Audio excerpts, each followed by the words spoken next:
នៅក្នុងទីផ្សារពេលខ្លះអ្នកទៅមិនដែលទិញអ្នកទិញមិនដែលទៅទេសម្រាប់ខ្ញុំនៅក្នុងទីផ្សារមានអ្នកទៅពីរប្រភេទអ្នកទៅទី1ជាអតិថិជនពិតប្រាកដរបស់យើងមានន័យថាគាត់ធ្លាប់ប្រើផលិតផលឬក៏សេវាកម្មរបស់យើងឯអ្នកទៅមកប្រភេទទៀតមិនមែនជាអតិថិជនរបស់យើងទេអត់ធ្លាប់ប្រើផលិតផលរបស់យើងទេឃើញគេទៅ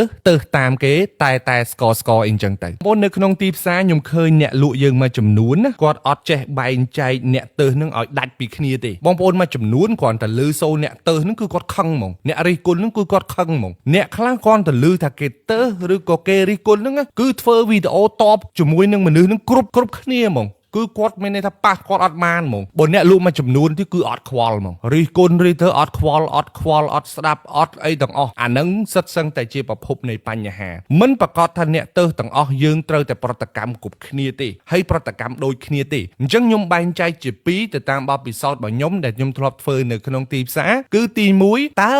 អ្នកទៅយើងជាអតិថិជនរបស់យើងនឹងយើងប្រតិកម្មបែបណាតើអ្នកទៅដែលមិនមែនជាអតិថិជនរបស់យើងនឹងយើងគួរប្រតិកម្មបែបណាទី1បើសិនជាអ្នកទៅឬក៏អ្នករិះគន់យើងនឹងជាអតិថិជនរបស់យើងពិតប្រាកដណាខ្ញុំលើកទឹកចិត្តឲ្យបងប្អូនទាំងអស់គ្នាត្រូវតែស្ដាប់ទោះបីជាពាក្យនឹងពិបាកស្ដាប់យ៉ាងណាក៏ដោយខ្ញុំធ្លាប់ជួបអតិថិជនច្រើនមែនទែនអតិថិជនខ្លះខឹងដល់ថ្នាក់ជេរយើងក៏មានដែរណាសម្ដីចេញមកគឺនៅពេលដែលគាត់ខកបំណងនៅពេលដែលគាត់មិនទទួលបានអីមួយដូចចិត្តគាត់ពេលខ្លះគាត់ជេរយើងពេលខ្លះគាត់សម្ដីអាក្រក់ដាក់យើងប៉ុន្តែក្នុងនាមយើងជាអ្នកលក់បងប្អូនត្រូវប្រឈមមុខជាមួយអានឹងឲ្យបាន